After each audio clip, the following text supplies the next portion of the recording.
Welcome to Waukesha County GovCast, your source for what's happening in our vibrant community. I'm your host, Hillary Mintz, Public Information Officer. And I'm Sean Lundy, Chief of Staff for Waukesha County Executive Paul Farrow. Each episode, we dive into the latest news, community projects, and the initiatives shaping Waukesha County, where innovation meets public service.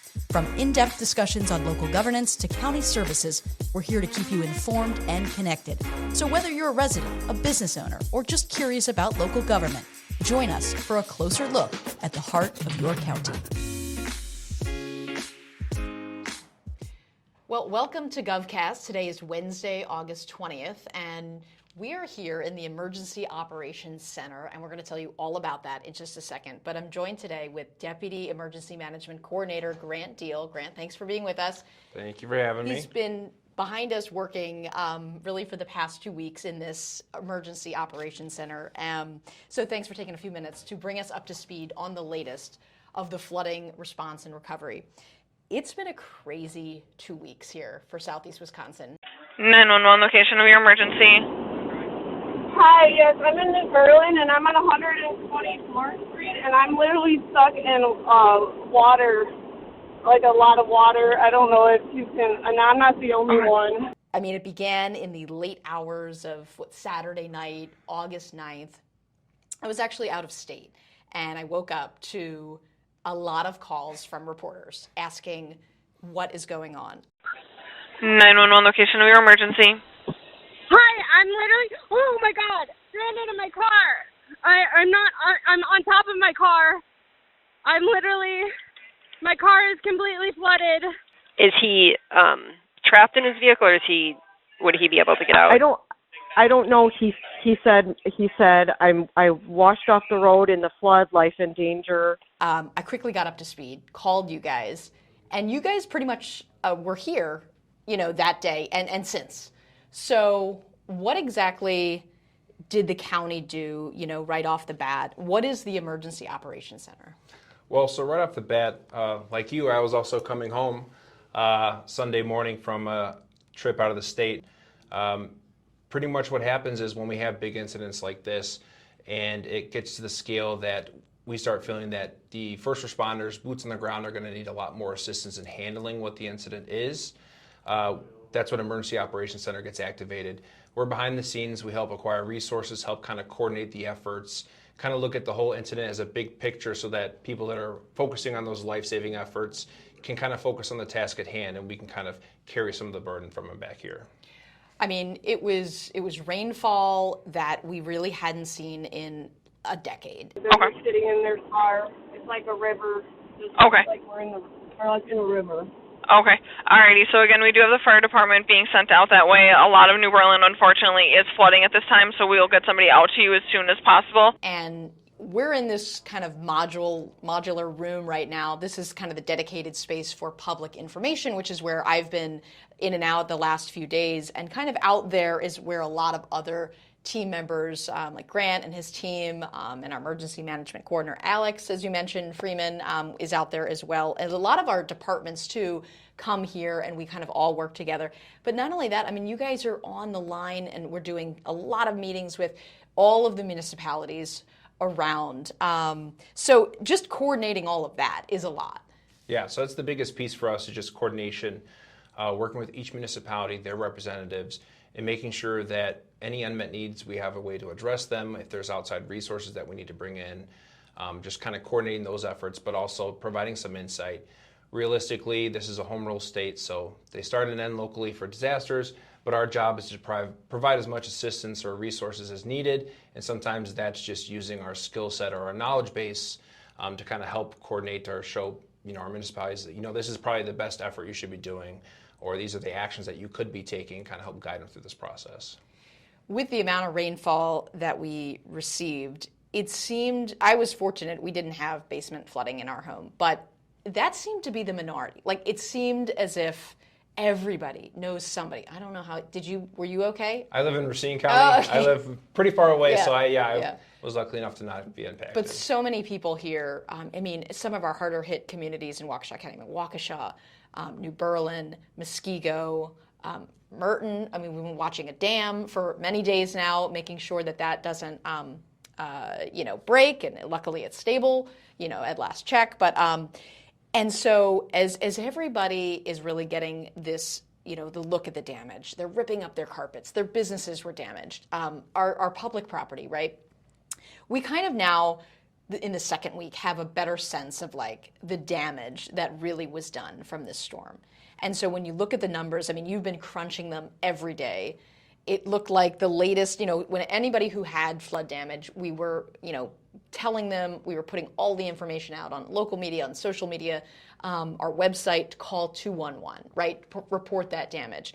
And at last check, we were over 2,000 calls to 211. Public property damage, a little over 4 million. When you look at kind of those numbers, I mean, what does that tell you? So it tells you that there obviously was a very large impact to our municipalities. Like you said, we had town of Merton. A majority of the municipalities within the county had some impacts, whether it was a couple homes, couple residents, but majority of what we have seen is that the eastern part of the county really kind of got hit the hardest in terms of flooding or houses that were impacted, specifically the ones that are, by larger bodies of water on the river. I know city of Waukesha, Fox River was a big issue. It's surpassing the historic flood crest. So that was one of the things we're looking at. But realistically, it's like you said, we see a lot of individuals who had haulers in front of their homes and they were, having to discard whether it was a precious item or family heirlooms, ripping up their carpets, ripping up drywall, but having some pretty severe impacts to their homes. Reporting that flood damage, all of that, has really kind of brought us to this point where we are today, which is tomorrow, Thursday, is when FEMA officials are going to be on the ground, basically surveying the damage, right? Going off of those damage reports. And the idea was that all of the damage assessment reports might help our case in getting some federal assistance. Take us through kind of what that might look like tomorrow and the days after that, and what people should know about FEMA is coming to Waukesha County. Yeah, so we have something scheduled for tomorrow. FEMA will try and be here for a couple of days. It just depends on how much we're really going to get through.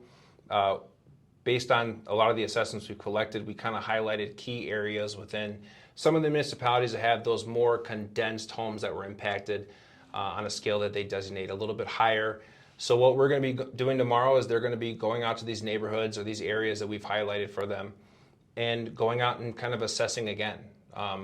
They collected all of our information, all the assessments we've done so far, and based on the information we could provide, whether it was photos or comments within the surveys, they can look at it on a computer screen and say, yes, we agree that this home is this level of impacted.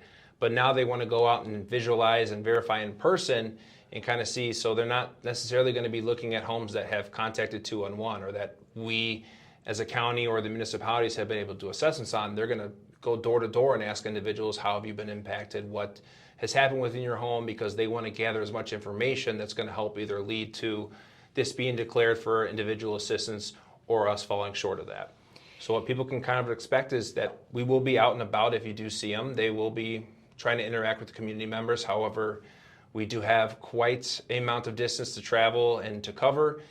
So just realistically, people should just be ready for somebody to be coming and saying, I'm with FEMA, and they will be with county staff and your local representative as well. So be ready. And I think some of the messaging we were trying to put out too was that, even if somebody didn't call 211, it doesn't mean you won't qualify for assistance if and when they grant that. So kind of and a lot of people say, well, this process takes so long. But like you said, there's a lot to cover. So realistically, when they leave, when might we find out what happens next? So that really just kind of depends on what they're able to see, what we're able to provide them before they come out here in person. But they take all that information and they kind of do their own work on the back end, and it ultimately goes up to the president and whether or not the president's going to approve it based on the information provided, or the FEMA administrator. Then they come back and they'll do the proper procedures in informing the state that it has been declared, it is accepted. And once that happens, then, like you said before, if your home wasn't assessed, if you didn't contact 211, you're still eligible to work with FEMA to kind of get the assistance you need. And that process is handled on FEMA's end. So there will be communications out, probably from the county. We'll be pushing it out as well if it does get approved.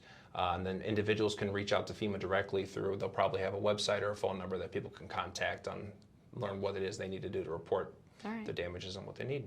Well, that is a great summary of kind of what to expect in the next couple days. But yes, I mean, fortunately, you know, we're drying out here in Waukesha County, and as people kind of get their homes and businesses kind of back and ready and kind of rebuilding, it'll be interesting to kind of see how this all plays out. But we're going to have, you know, more information on our website and on social media, so make sure you follow that to see kind of how this all plays out. But Grant, thanks so much for joining us on GovCast. And if you want to learn even more about emergency management and the division here within the communications, within the emergency preparedness department here, that episode is on GovCast. You can go back and watch it. It is all free. So follow us and subscribe, and we'll see you next time.